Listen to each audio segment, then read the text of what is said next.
So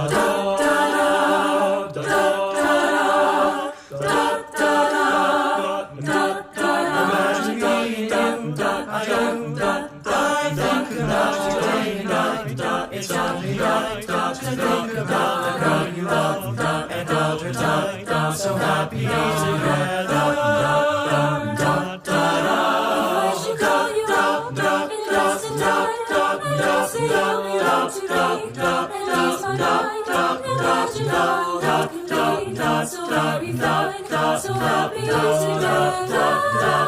So happy together. I can see me loving nobody but you for all my life. When you're with me, baby, the skies will be blue for all my life. Me and you and me, and all the times meant to be the only one for you, for me. So happy together. Happy together. Ba ba ba ba ba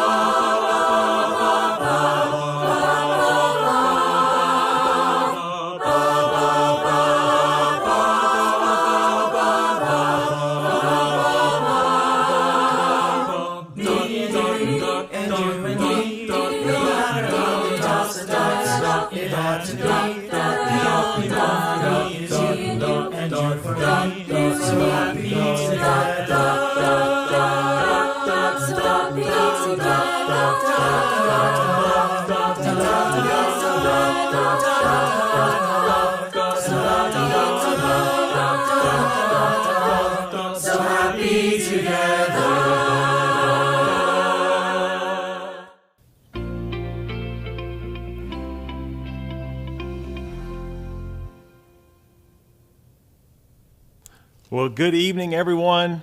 Wow, that is the way to start a YouTube live event here in Conroe ISD. We went and pulled that back out of the archives. If you've been watching many of these events with us, then you saw that virtual choir performance months ago. And it's so fitting that that song, Happy Together, here we are tonight. I'm so excited to be here tonight. I feel like we have tons of good news to talk about, and we truly are happy together in Conroe ISD, and we can see our journey now. It is lit for us to get us all back together. I was looking at the calendar today and realizing that today, on August 6th, it's been 5 months since we've all been together. Our last day of school was 5 months ago. It's so hard to believe. Well, thank you for joining us. My name is Curtis Null. I'm the superintendent here in Conroe ISD, and so proud to serve you all and be a part of this community. Welcome to our August 6th YouTube Live event. If you're new to our YouTube Lives, these are just conversations. We have a few little notes here, but this is just our opportunity to have a conversation so that you can understand the hows and whys of our decision-making process and get a glimpse into where we are headed into the future. I hope this message finds you all well, and you have an opportunity tonight to be as a family together to absorb this information. Now, we're going to spend some time tonight. We're going to talk about our ramp-up plan, and we're going to have an opportunity to visit with our Assistant Superintendent for High Schools, Mr. Greg Colshan. We're going to talk about academic integrity and the rigor of high school coursework, both on campus and online, and we'll look forward to that conversation. But there's so much good news tonight. As I was preparing for tonight's event, I was telling our communications team, like, this is a night I've been waiting for 5 months. We've had so many conversations about the future, and I've told you over and over again, like, we're going to be okay. It's going to be fine. We're going to get back to some semblance of normal. It's going to happen. And every time we said that, we believed it, but at the same time, we were almost trying to convince ourselves as we said it, because we didn't have the answer. We didn't have that finish line to know exactly when that time would be. But today is different. Now we know our plan. And now we can feel good about our plan and know exactly what it's going to look like and how our students are going to transition back into our school. And that brings a ton of joy and excitement to us. So we're really excited. And so I've got a couple of good news items that I want to start with tonight. And we'll start with what happened in this very boardroom on Tuesday night. our Board of Trustees were able to listen to our budget presentation for next year by our CFO, Mr. Darren Rice. And as part of that presentation, he shared with the board that we will be lowering our tax rate for next year by 1.75 cents. In addition to the tax rate that the tax reduction that we had last year, that means over the last 2 years, we will have reduced our tax rate by 6.75 cents. Now, all the while, we're adding services. We're adding full-day pre-K. We're beefing up our dyslexia services. We've passed a bond and started building all those new buildings, and yet our board is able to pass a tax rate that will be 6.75 cents lower than it was just 2 years ago. So that's great news for all of us as taxpayers, and we're excited about that. Just this afternoon, we got word, I was able to see a copy of U.S. News and World Report's national publication. Well, they called us a few months ago, and they were looking for a school nurse to highlight. They wanted to highlight a healthcare expert that is working in the field and overseeing schools. And out of the entire nation, they chose to do a profile of our very own Director of Health Services, Barbara Robertson. She is amazing. You met Barbara if you've been a member of these live events for multiple times. We met Barbara way back in the spring. She was here, and she leads all of our nurses. And I don't think she's had a moment's sleep or day off or anything since this whole thing has started, because she's coordinating all of our healthcare response to this event.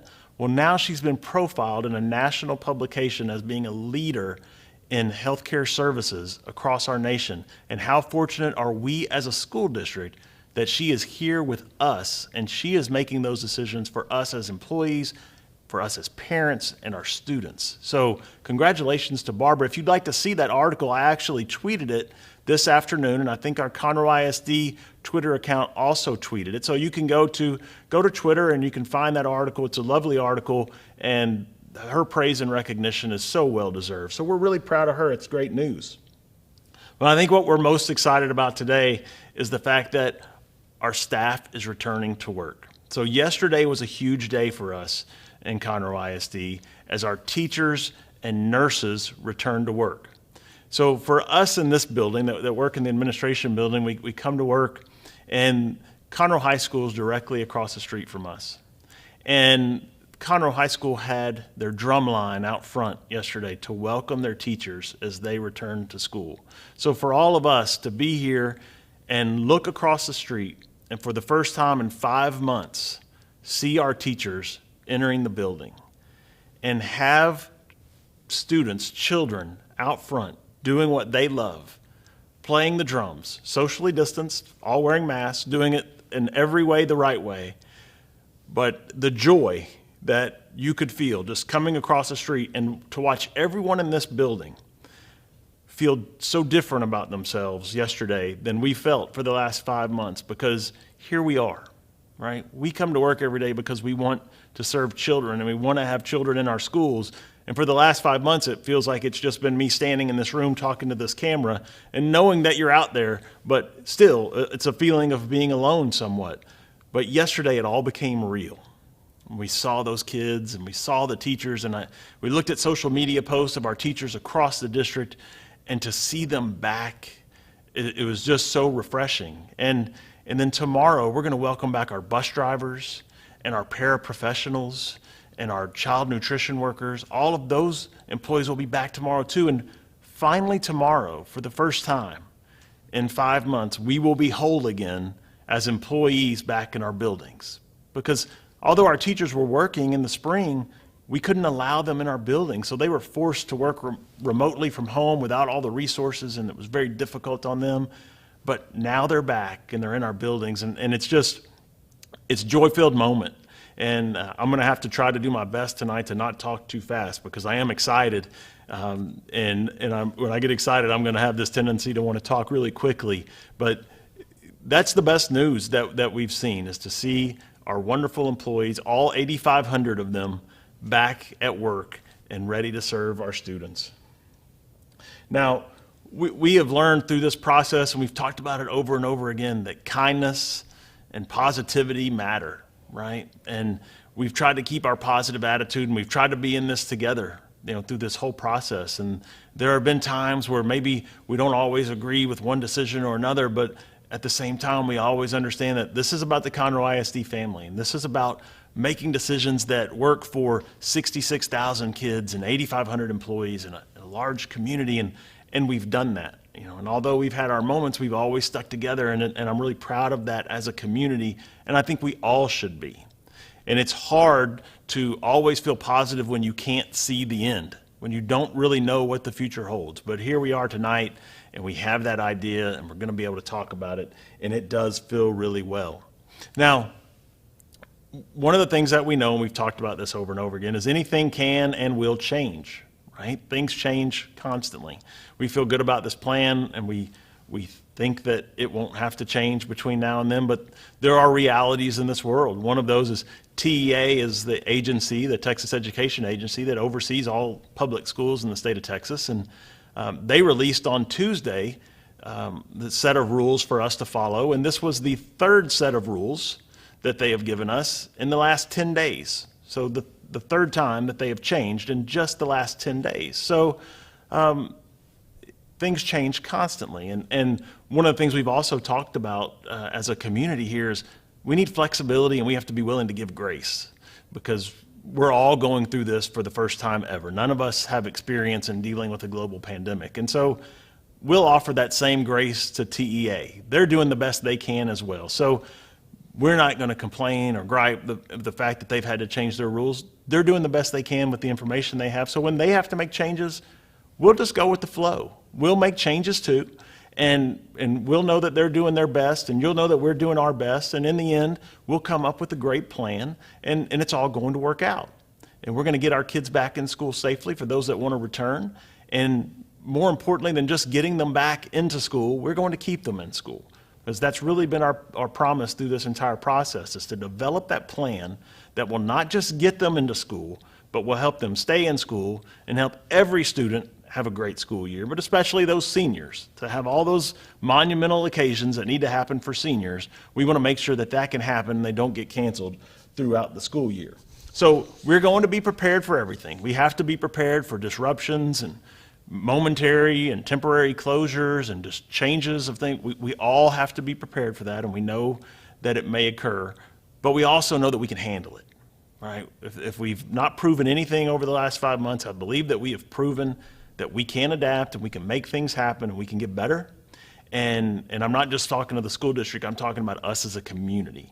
All right, we've shown that. So we're excited about it. Our primary goals have not changed. Protect our community and protect the school year. That's still our focus, right? So health is still the number one priority. We want to protect the school year to the best of our ability. Now, if you're joining us tonight for the first time and you'd like to learn more about the decision to push face-to-face instruction to September 8th, I would invite you to go back and watch update number 10 that we did just last week. We went pretty in depth during that conversation about how and why that decision was made, and the importance of us practicing our procedures and protecting our staff and getting all of our proper PPE, and the ability to ramp up so that we didn't just have that instant on factor of one day we have no students and the next day we have all of our students in the building. And so if you want more information, I invite you to go back and watch that. We're not going to rehash that tonight, but it's there and available on our YouTube channel, and we would invite you to do that. Now, I have even more good news to share tonight. If you pay attention to the Montgomery County Hospital District's information that they share, you met a couple of those men in a previous live event as well. They give us data every day about COVID cases in our community, and I'd like to share a graph with you. And this is the graph that they send out each and every day, and I just want to help try to explain it a little bit and help you see what I'm seeing when I look at this graph. So overall, you're going to see that ramp continues to go up. Well, the way this graph is built, that green line and those red lines at the top are always going to go up, because every time there's a new case, that number is going to go up. So you can look at that, and it's nice when that curve flattens a little bit. It's not so steep. But really, the part of this graph I want you to focus on is the blue part. The blue part is good news. The blue part shows you the active cases in Montgomery County. So how many people actually have COVID in Montgomery County right now? And you can see that hopefully this stays permanent, but we've turned a corner. You can see that while that was ramping up, here over the last week to 10 days, it is now ramping down. So that means the number of cases in our community of active cases are actually decreasing. Now that proves a couple of things. Number one, it's proving that the mask mandate is working.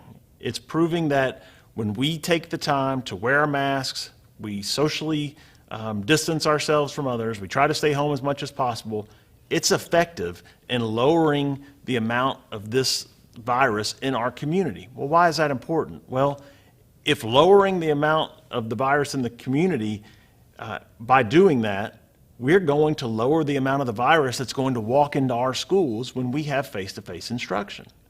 So that's going to give us the best chance of keeping our students safe and our employees safe. So you're doing a great job. I want to commend you. We talked about a month ago about wearing masks and doing all those right things, and congratulations to you. We're doing it right. Now, it's not over. We have to continue to do that. We can't stop and think, okay, because we're going to school, that means this is over and we can relax and we don't have to do all these things anymore. No, it's exactly the opposite of that. We are going to get to go to school because we're doing all those right things and we're seeing that ramp go down, and that's a positive thing. So I want you to feel good about it, but I don't want you to ease up, okay? You have to continue to do all those things that we've done that have made that possible. Now, another piece of data that I want to share with you is Conroe ISD data, and I don't have a chart. I'm just going to read some of these numbers to you, but we talked last month, or 2 weeks ago when we visited, about the importance of protecting our employees. And the number one thing that can sabotage our school year once we start would be a lack of available employees. So if all the teachers get sick or get quarantined, then we can't have school. So that's going to be the factor that's going to stop us. So I'm going to share a little bit of data with you just so you can know the current data and where we stand today. Currently, we have 60 employees in Conroe ISD that are at home in isolation. So they are not allowed to come to work. They're in isolation. We have 47 employees that are currently in quarantine. Okay? And we have 39 employees that have lab-confirmed positive cases of COVID. Now, if you look cumulatively during this entire process, those numbers were current, but the cumulative numbers, we've had 180 total employees that have had to go to isolation, and 162 employees that have had to go to quarantine. We've had 90 employees that have tested positive. Once again, we have 8,500 employees in Conroe ISD. And we've had 19 students that have lab-confirmed positives. So you look at those numbers and you think, wow, okay, if 47 and 60 are out right now, so 107 are out of 8,500, that percentage is really good. I would just remind you that many of them didn't come to work until yesterday. So we have to make sure that we don't spread to all those teachers that have come back to work. Also, I would say 107, if it's equally distributed across the district, that's a number that we can manage, right? We have substitutes and we can manage that. If 50 of those teachers happen to be at the Woodlands High School and they were out, well, then we're going to have a very difficult time running school at the Woodlands High School. So this really, people have asked me, well, what are the metrics that you're going to be looking for if you have to make a decision in the future about closing our schools once we've started? This is it. The data I just shared with you is the data that will drive that decision from my end. Now, the health department could be looking at other data, and I know there was a conversation about the Attorney General said that the health departments can't close schools preventatively, but they absolutely still have the right to close us if they see an outbreak. So they still have that ability if they see it. But from my end, it's really about employee availability. And because of that, and because we've tried to be as transparent as we can be in all that we've done through this process, we are creating a forward-facing website that is going to share for you all of this data. So you're going to have access, and I wanted to show it to you tonight, but we just didn't quite have it perfected, the look of it, and I didn't want to show you something that didn't look too great tonight. So we're going to have that perfected before we get back full-time face-to-face. But you're going to be able to log into that website, and you will see how many teachers are absent. You will see what percentage of those teachers that were absent were able to find subs and how many weren't. And you'll be able to break that down by campus, and you will be able to see how many positive cases have occurred on a campus from employees and how many positive cases have occurred on campuses from students. So we're going to make all of that data very transparent for you. It will be there for you to see, and so you will know exactly what we know. And you will see the trends, and hopefully we don't see negative trends, but if we begin to see negative trends, it won't surprise you if we have to start talking about those negative trends and what we will do to curtail them, because you will have been a part of the process and seeing the numbers the entire time. Now, one of the things that we know, and I think it's just reality, is we're going to have positive cases. Okay, you've seen from our data just from the summer, it's going to happen. And so part of what we all have to understand as parents, if we're going to send our kids back to school, is you're going to get notified every time there's a positive case in your building. So you take one of our large high schools that may have 3,000 to 4,000 students in it, and you think about the percentage of people in our community that have the coronavirus. It's very possible that you may be getting a letter from us 3-4 times a week saying someone in your school tested positive. And that's going to be something that we're going to have to be able to digest, and we're going to have to be able to live with, because that's going to happen, okay? Now, that's all you'll get from us if your child was not in close proximity or considered to be in close contact. You'll just get that letter. We won't be able to tell you what teacher, we won't be able to tell you what student, but if you just get that letter, that just means that it's done. Now, we will do contact tracing in Conroe ISD, and some people have asked about that. Well, what does that mean? You know, are you going to be coming to my house and asking me where I've been for the last 2 weeks? No, okay? For us, when we do contact tracing in Conroe ISD, it's going to be focused on the school experience. So if a student tests positive, then we're going to go to all the classrooms that they've been in, and we're going to look at seating charts to see who were those students that were in close proximity. We're going to look at the bus seating chart to say who was in close proximity. We're going to ask the child, or the family, who did they sit with at lunch, or is there anybody, a close friend that they spend a lot of time with out of school that we need to inform that they need to be aware of their close contact. So that's the level of our contact tracing for the school district. It's not going to be a really imposing situation, but we will go through that. And if your child is determined to be in close contact or was in close contact, then you will be contacted directly. So beyond that email that will come just to everybody. So that's part of it. Now, because of this, and we know that keeping our teachers and faculty safe is our number one priority, we all have to do this together, okay? And I think for anybody to say they know exactly what's going to happen when school starts is just not being intellectually honest with themselves, because we don't know, no one's done it, okay? Schools are just now starting up across the country.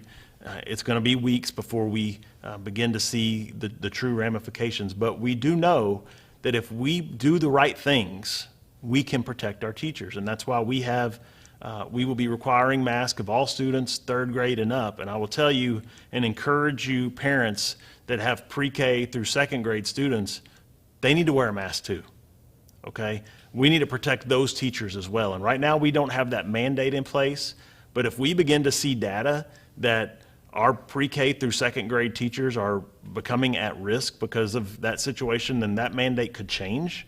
But I'm just going to encourage you up front, make that happen. Practice now with your child. I see kids everywhere that are capable of wearing masks, and I would encourage you to prepare your child to do that. It's not only going to protect the teacher, it's going to protect your child. And you might be thinking, well, I don't, I'm not all that worried about my 7-year-old getting COVID. If he gets it, he'll probably be fine in 2 days. I hope. But the reality is, if he does get COVID, even if he's better in 2 days, he can't come to school for 2 weeks. And even if he doesn't get the coronavirus, if he's in close contact with another child in his classroom and neither one of them were wearing masks, then he's on an automatic quarantine and he's out of school for 2 weeks. And that puts you in this immediate situation as a parent to say, well, where am I going to send my kid? And how are we going to do daycare? And I know that that's a struggle for everybody, even when we give you a month's notice that you need to do that. So imagine getting that phone call on a Tuesday night and we're telling you that your child can't come on Wednesday or for the next 2 weeks. So wearing a mask is going to be so important. It's a non-negotiable for 3 through 12, but I'm just telling you parents, pre-K through 2, we should do this, okay? I think we owe it to our children to keep them safe. We owe it to our teachers to keep them safe, that we should all do that really pre-K through 12. Now let's go through and talk about our plan that was sent to you today. And hopefully you've had a chance to look at your email, and maybe you haven't. Maybe you really haven't had a chance yet today to take a look at that email that came out this afternoon, but we did send the link to you, and it is our ramp-up plan. And I'd like to spend a few minutes today, and I don't want to read the whole thing to you, but I want to hit the highlights of our ramp-up plan. We promised you 2 weeks ago when we talked that we were coming back to school on September 8th, full-time. And many of you were really worried, and I understand that worry. I think it was justified, and I understood that many of you thought, oh, he's just telling us September 8th because he doesn't want to tell us it's going to be the whole semester yet. He's just going to kind of keep moving, kind of kicking the can down the road. And I promised you then that wasn't the case, and I told you you're going to see a ramp-up plan that's going to kind of prove to you our intent and our pathway to getting back into school safely, to stay in school. And that's what we shared with you today, and that's what I want to talk to you about now. And so you can see that we've already begun our process on August 3rd of checking out our Chromebooks, and virtual Meet the Teacher events have started to happen, and technology is being distributed, and we're doing the best that we can with that. I know there's been some frustration and long lines, and we've had situations where 100 kids said they needed technology, and then there were 200 kids in line today. So that's a challenge, but that's okay. We'll work through it, and we'll keep making that happen to serve you. Now, by August 10th, you should be able to log in and see your child's schedule. Many schools have already made those available. I know for my daughter at her school, she was able to see her schedule just a few days ago, because I know that because I got the rundown on who's in what class and what friends are where and when lunch was going to be. So I know she's seen her schedule, and many schools have probably already done that. But if not, then you'll have that by August 10th. And then August 12th is a very special day. It's the first day of school. And it's not the way we have drawn up the first day of school. It's not what we would want for the first day of school, and it's not the same. But the first day of school is a special day, and I encourage you to make the first day of school a special day in your house. If you take first day of school pictures, you need to do it on August 12th, all right? It's really kind of an opportunity to have a unique first day of school picture, because we've never had one like this. But make August 12th a special day, all right? It is a kickoff to our school year, and it's important that we make it that special day. Make it special for your children, because they only get 13 of these from kindergarten to 12th grade. And we don't want this one to be any less special than all of them. So make August 12th a special day, and then for those of you that are going to return back to face-to-face instruction on September 8th, you can have another special day on September 8th, but don't overlook the 12th, because it's really important, and I encourage you to celebrate that, and let's make that a big deal, as we always do. Now, if you look over to the right under the details there on August 12th, first day engagement is really important. And this may sound weird to you, because this is kind of the behind the scenes look at schools that you never really see, but the state of Texas has a rule. If you don't attend school on the first day of school, we must withdraw you from school. Now, many of you, most of you would never experience that or even know that that happens, because your children come to school on the first day of school. But every year we have thousands of children that, for whatever reason, don't show up to school on the first day of school, and they are then unenrolled from our school district. Now, in a normal school year, it's not a huge deal, because they come to school the next day and there's some paperwork to fill out and forms to fill out, and then we can get them reactivated in the system and they can go on to class. But this year it's different, because they're going to be virtual. So what would happen if they get unenrolled after the first few days of school? Well, they come out of our system completely. So that means they will no longer have access to log into their LMS, Canvas or other Seesaw. You would immediately come out of our email system, so you would no longer be receiving emails from us to know what was going on. Once they're dropped, their schedule disappears. So then if they're added back later, that doesn't mean they're going to get the same schedule because that goes away. They get dropped from our transportation system. And that means that as we work to start routing our buses to prepare for transporting kids, they're not going to be in the system. So when they get re-enrolled, it may take a few days to get them in the system. So we don't want to lose them in the first 2 days. So the first 2 days attendance is really important. And some people have said to me, and there's always skeptical thoughts out there, and some people have said, oh, you're only worried about that because you're worried about your funding. Well, I do worry about funding because it's our tax dollars, yours and mine. When we get funding from the state, and we want to make sure that we're getting our fair share from the state as a school district.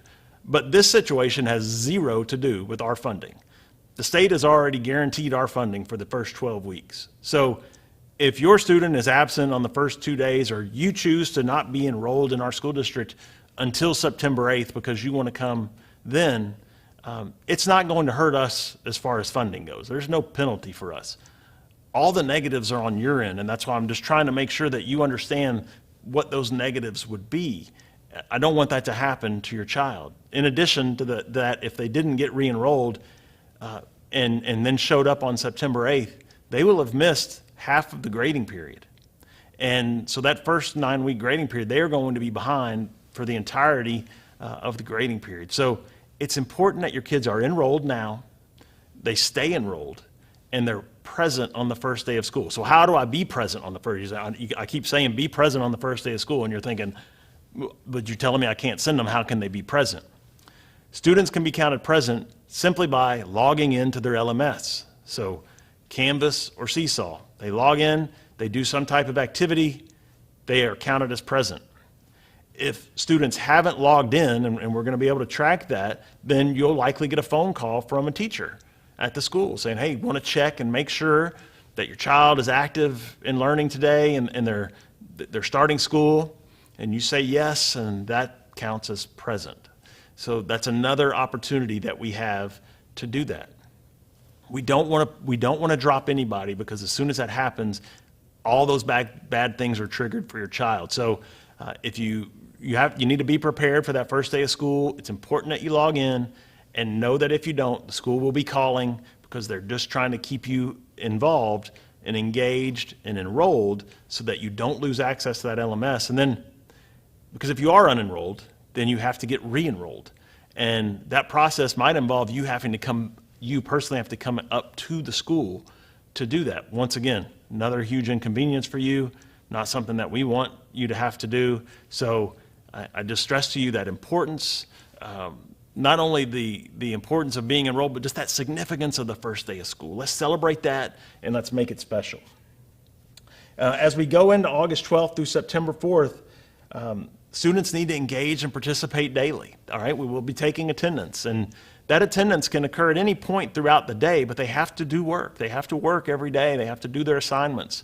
But for many of you, we understand completely that you didn't sign up for online learning because you have to work, and your child has to be in a daycare situation where they can't necessarily log in at 9 a.m. and be a part of their English class, and we understand that. So they can log in later that afternoon or that evening when they get home, and they can watch a recorded version of the lesson, and they can do their work then. They'll be counted present. Their work will be accepted. All of that works out, okay? There's that flexibility that's built in from August 12th to September 4th. And then on September 8th, we will welcome back those students to school that have chosen the face-to-face option, okay? And they'll all be back full-time at that time. But before then, we have a ramp-up plan, and that's the second page of this document, and I'd like to go through that a little bit with you as well to explain what this looks like. And we talked about this last time. We said, we want to ramp up. So we want to give our campuses an opportunity to prepare and welcome students safely. We want them to be able to practice their procedures with smaller groups of children in the school so that we avoid that instant on opportunity where we could make mistakes and we could potentially get children sick. At the same time, we want to meet the needs of our most needy learners as quickly as we can safely do so, and that's what this ramp-up plan does. I'm so proud of this plan. I'm proud of everyone that's worked hard on this plan.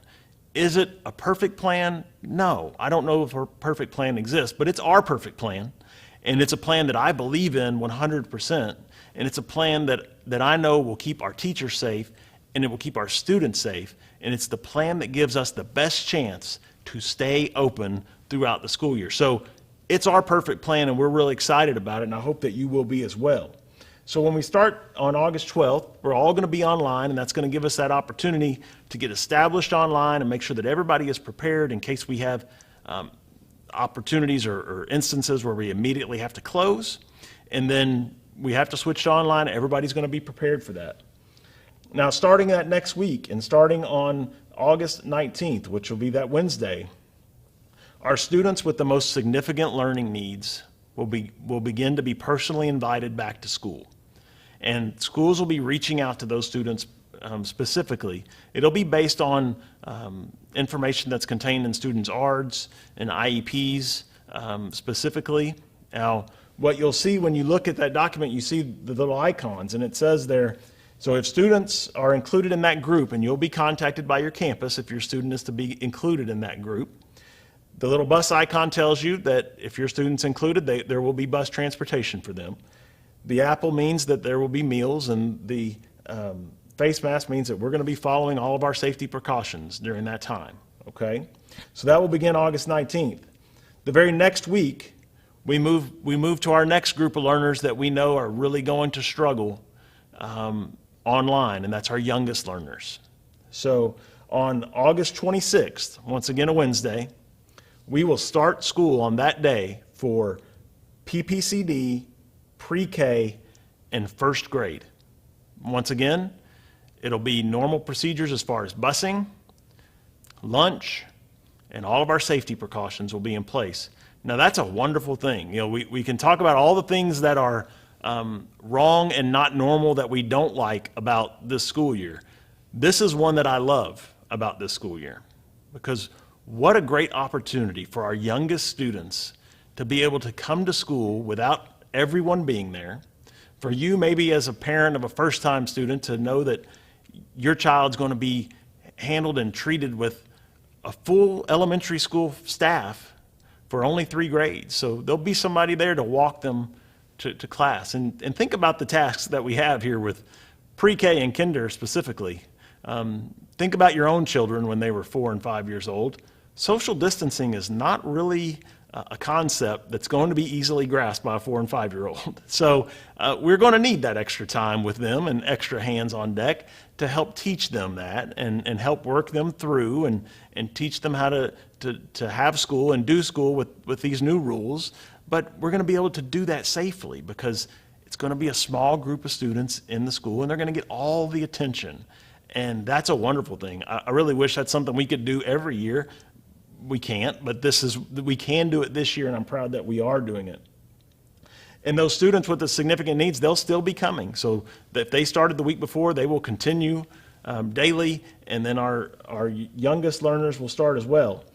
One thing I missed is our dyslexia services will begin that week of August 17th. So if your student receives dyslexia service, they will be invited to come up and attend for 2 days a week if you can get them there for dyslexia services starting that very first week, and they will continue throughout the whole process.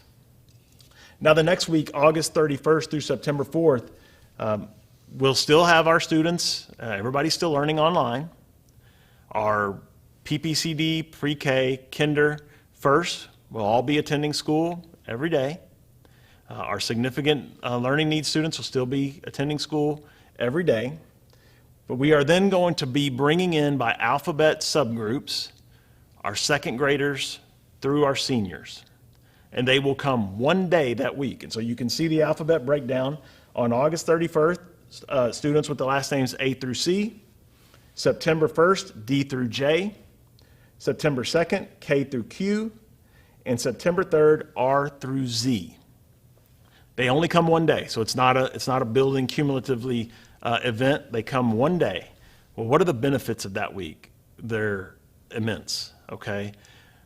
Every student in the school district will have an opportunity to be in their school and learn the new rules and learn the new procedures and also get themselves comfortable with school.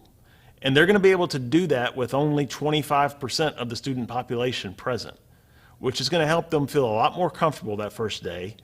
As they move around the building, it won't be crowded. As they go to lunch, it won't be crowded. And they're really going to be able to get a feel for what is this going to be. And as much as we can say, you know, our kids are ready, and they're still going to be nervous, right? They've been watching the news and hearing all of this information, even if we don't think they have, over the last 5 months. So they're going to be nervous, but this is an opportunity for them to feel comfortable. Now, we will be running our entire bus fleet full routes during that week. Another huge benefit that we never get. So typically, our buses get 1 day of practice, and then we start school the next day, and they're instant on, okay? And they're transporting 40,000 students, and we're trying to adjust routes, and we don't know, who's going to ride and who's not going to ride, and then that all changes on the second day because everybody took their kid to school on the first day, and then the second day they're all bus riders, and we're changing again.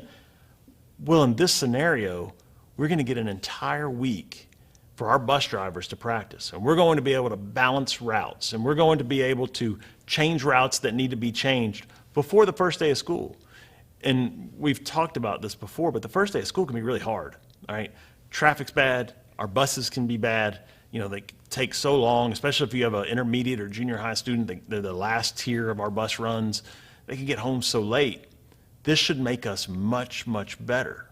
So that Monday through Thursday is going to be a significant time for our students, our teachers, our buses, our cafeteria workers, everybody to ease into this and make sure that we're prepared. And then on that Friday, we'll have an opportunity for our schools to make any adjustments that need to be made prior to students returning on September 8th, because the alphabet groups end on Thursday. So on Friday, the schools will regroup, they'll have conversations, they will analyze their week. I'm sure they'll be making adjustments throughout the week, but they will have that Friday then to put in their final procedures, make sure everything is set and everyone is ready. Everyone knows the plan so that on September 8th, when all the students return, we're ready. This plan gives me a ton of confidence. I'm telling you, I've been nervous. We've all been nervous about how will we make this work? Is it going to work? And I'm telling you today, it's going to work. This is a great plan. It was well thought out. Even if you disagree with the plan, I hope that you can see that this plan was well thought out.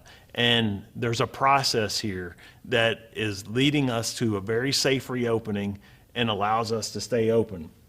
And then on September 8th, we hit the door with all students that want to be in person in our school, and the remaining students that have chosen online instruction can stay home, and they'll do their instruction from home. And at that time, online instruction will also hit its full speed at that moment. So, and right now, just so you know, our numbers are about 58% will be in person, and about 42% will be remote learning at home. That's our district-wide number currently. So that is our ramp-up plan. We do feel great about it. We're excited about what it does and the opportunities that it gives us to be effective and safe, and we think we're doing this the smart way, okay? And so if you haven't had the chance to see your email, you can go to our Roadmap to Reopening website. You can find that document there yourself. You can print it. It's online. You can read it online and get that information. But one of the questions that may come up is, well, what if my student's not available on the day that you've indicated that's their alpha group? Well, that's okay. If they can't come till September 8th, we're going to accommodate them. We'll be teaching the rules on September 8th too. I think another fair question would be, hey, I have a blended family. I have students in my house that may have different last names. Does that mean we're going to have to be spread out over days? No, it doesn't. Our campuses are going to work with you. So we'll be able to pick a day for your family, and we'll be able to accommodate all your children on that day, and we'll make it work so that you're not inconvenienced to have kids on multiple days being drawn out of your house. So we're going to make all those scenarios work out for you.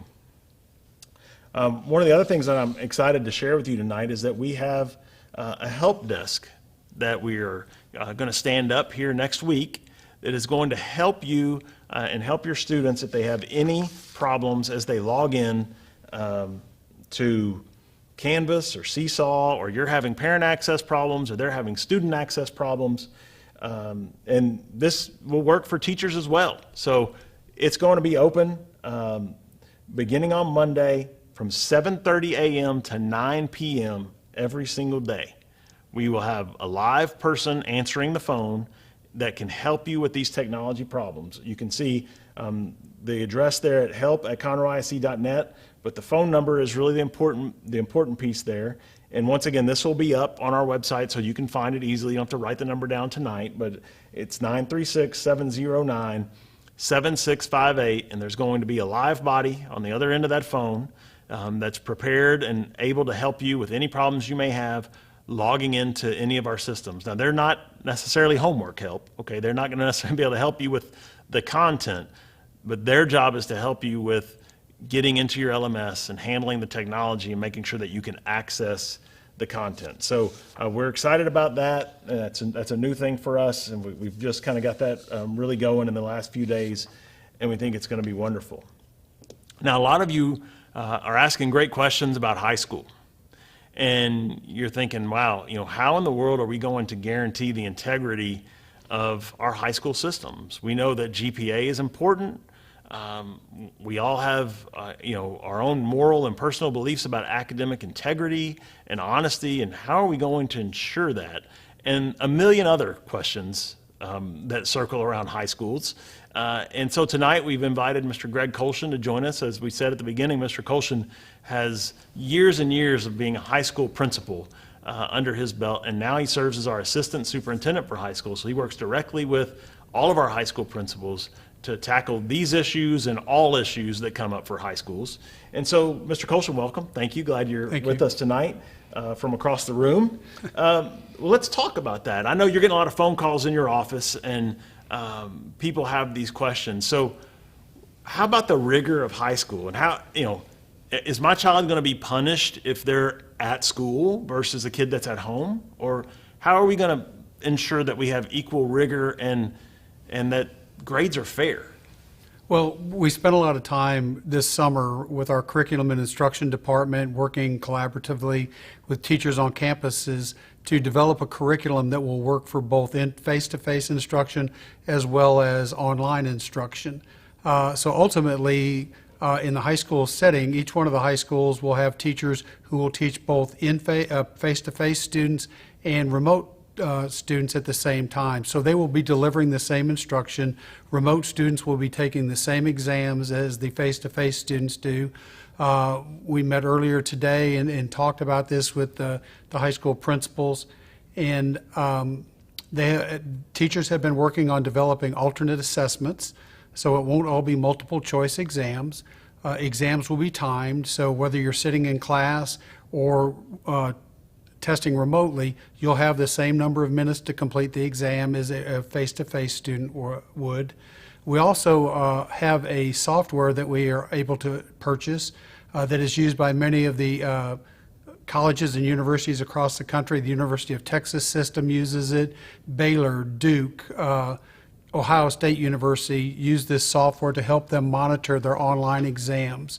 And it's a very sophisticated software that will identify the student, that it is the correct student taking the exam. It will detect unusual activity.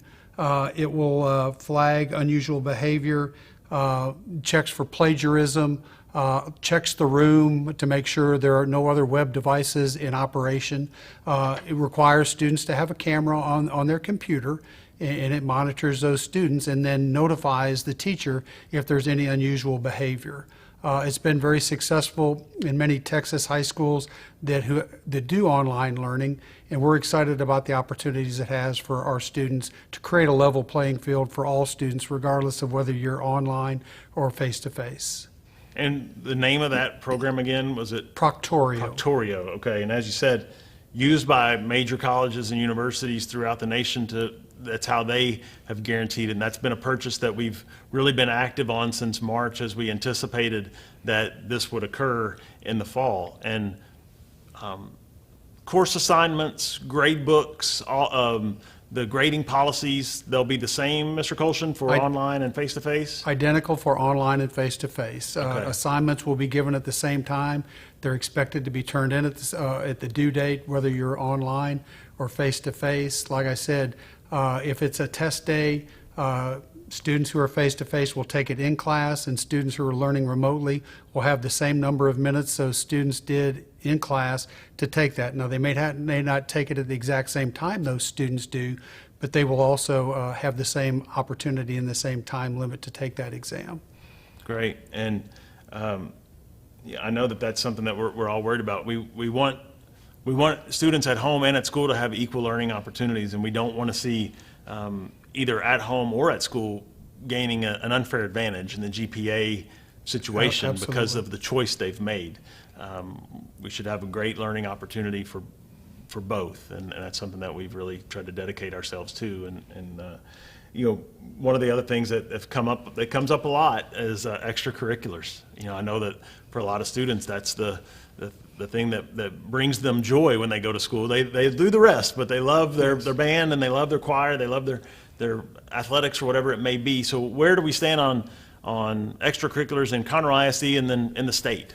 At this time, you know, we've been blessed earlier in the year that the UIL opened up summer activities for strength and conditioning for athletics and marching band for summer marching band for band programs. And we have operated those throughout the summer, and we will continue to operate those when school starts on August 12th.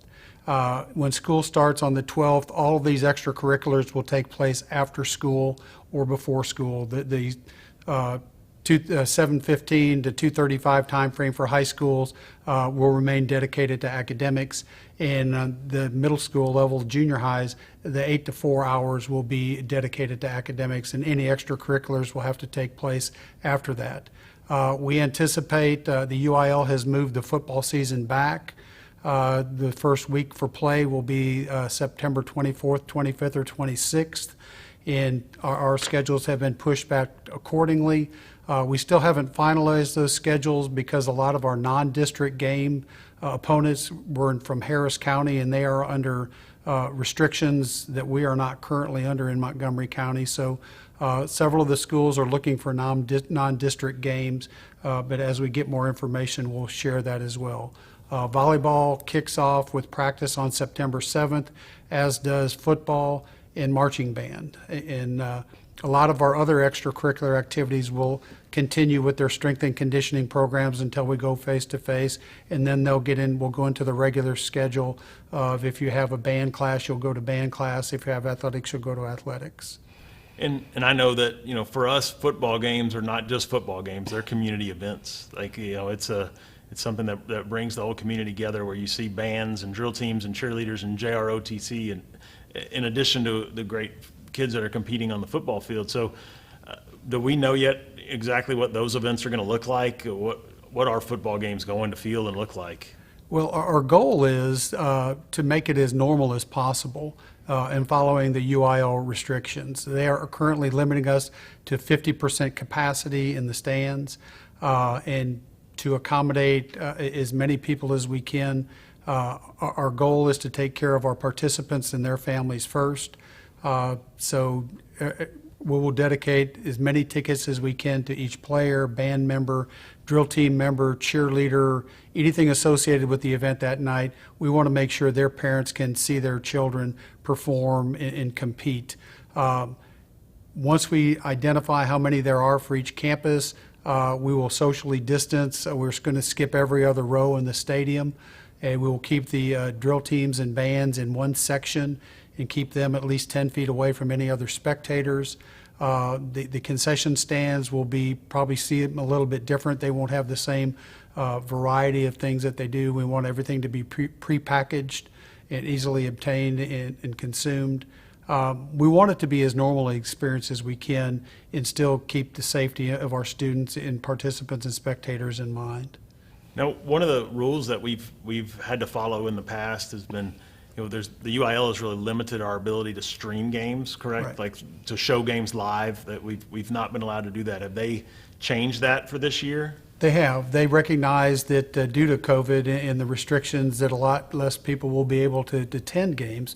So they're allowing schools to live stream football games Thursday, Friday, or Saturday night.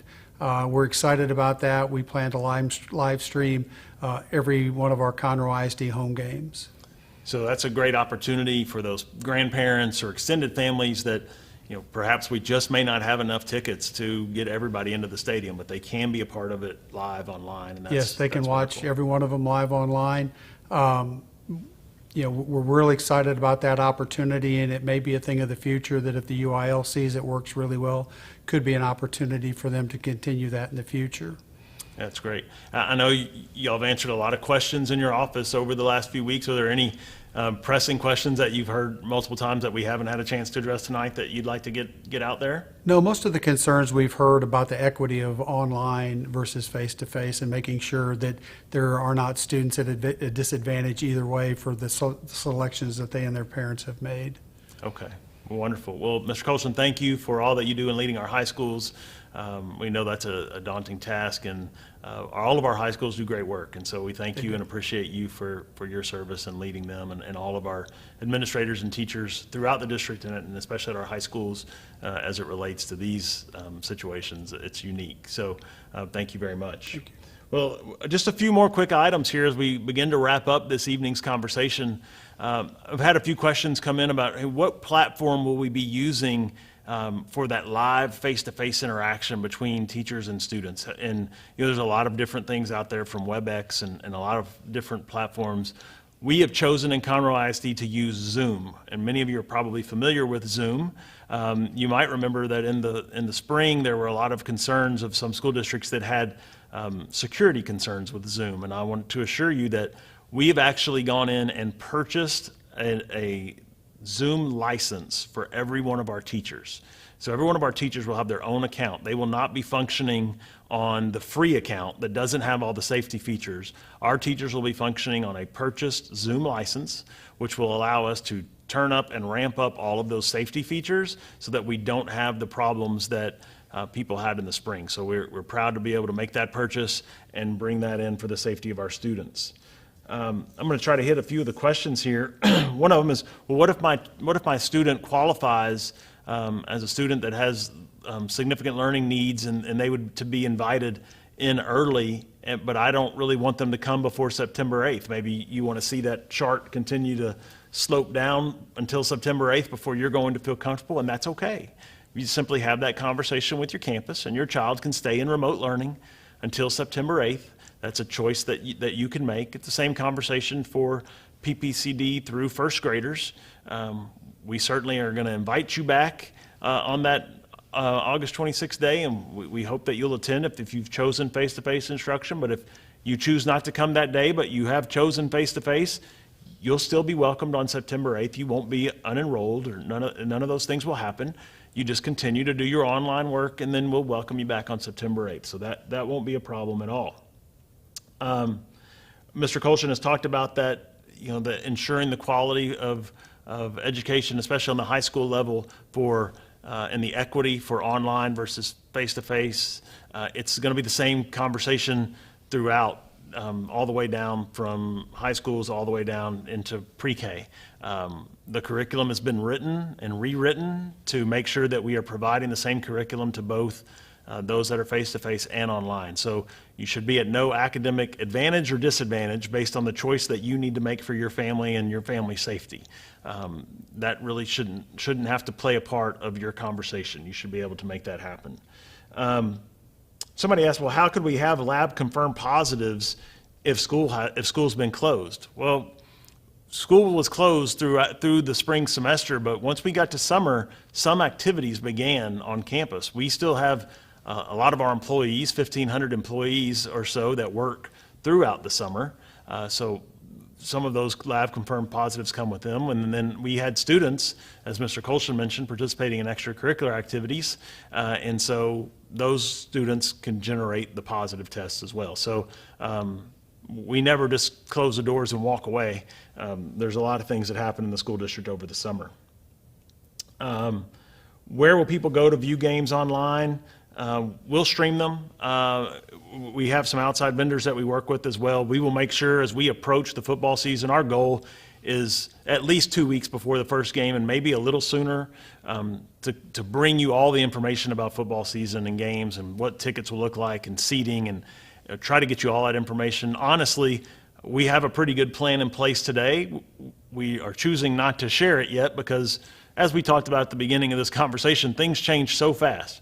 There's no reason to talk about a game that's not going to occur for 6 weeks today, because that plan, if we had rolled out that plan today, we'd change it 4 times before we got to the game. So we're going to wait till we get a little closer to make sure that nothing's changed, and then we'll roll that plan out. So we'll talk about the in-stadium experience, but we'll also make sure that you have all the links for the ability to stream it online. And you can, the beautiful thing about that is, as Mr. Colson mentioned, we're excited because, normally you have family out of state. It's never been an option. UIL has not allowed us to do it. So now we can. That's really great. So we add that to the list of things tonight that I feel like are good news. And I hope that as you log off tonight, I hope that you are leaving our conversation today with a sense of relief, this sense of, while it's not going to be back to normal, it's starting to feel more normal. And one of the big pieces of that is tomorrow you're going to start seeing our big yellow buses start rolling around on our streets.